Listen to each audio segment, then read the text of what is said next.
Hi. This is Currency C-Drama. We will review Chinese drama The Princess and the Werewolf, Part 21.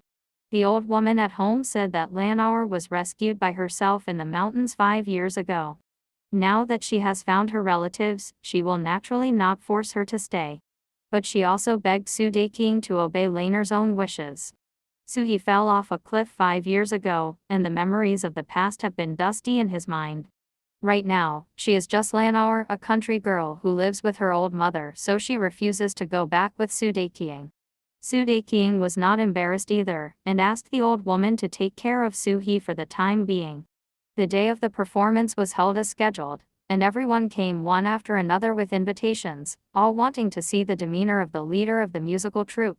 Butterfly also came slowly, not as violent and domineering as before, but with a little more tenderness from her daughter's family, which provoked Chunauer to praise her again and again. Being praised by Chunauer, Dai Dai couldn't help but blush and was too shy to go in. Bai Kei couldn't help being overjoyed, and pulled the butterfly into the palace with a smile. The show officially started. Chi Pa, dressed in men's attire, danced with the sexy and enchanting Begonia in full view.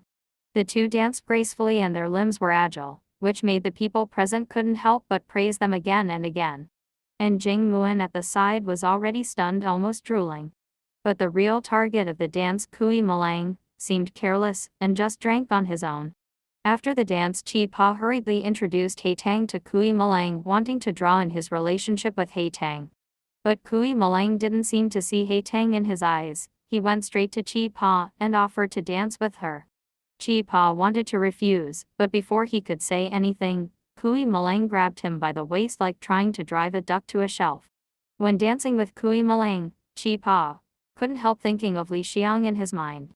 This feeling was so familiar that she couldn't help but wonder who the person opposite was. Hearing the name Li Xiong from Chi Pa's mouth, Kui Mu ran away as if fleeing, not daring to look directly at Chi Pa. Chi Pa didn't have time to think about it, and proposed to let Kui Mu Lang and He Tang dance a song too. Kui Mu Lang refused. Chi Pa had no choice but to give up. But Chi Pa is not someone who retreats so easily. She led He Tang to the center of the hall and introduced it to Kui Mu Lang again. But Kui Mu Lang seemed a little sullen, and ended the show early. He Tang just felt that she was making fun of herself, and was about to leave in frustration. Chi Pa stopped her and continued to praise He Tang to Kui Mu Lang. He Tang knew that if she left like this, it would be difficult for her to get close to Kui Mu Lang in the future. He Tang knelt down slowly. Pear blossoms brought rain. Weak willows supported the wind, and told Kui Mu Lang with tears that he had been separated from his family since he was a child, and was sold to a black market music workshop by wicked people. He suffered all kinds of torture, and his back was already scarred tired.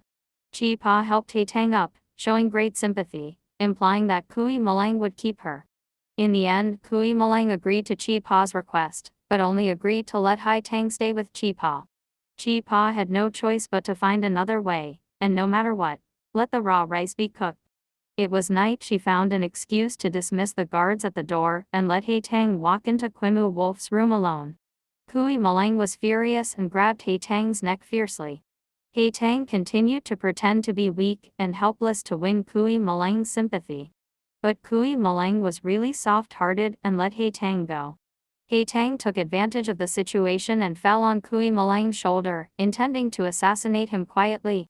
But just when she took out the hidden weapon, Chi Pa suddenly broke in from the outside. In the end, both of them were driven out by Kui Mu Lang. For He Tang's matter, Kui Mu Lang frowned and suffered from headaches all day long, and really didn't know how to deal with it. With an idea, Lu Jun proposes to use his tricks and summon He Tang to the bedroom so as to stimulate Chi Pa and make her jealous. There is no other way available right now, so Kui Mu Lang accepted Lu Jun's suggestion. As a result, gossip soon spread in the palace, saying that the relationship between He Tang and Kui Mu Lang had taken a step further.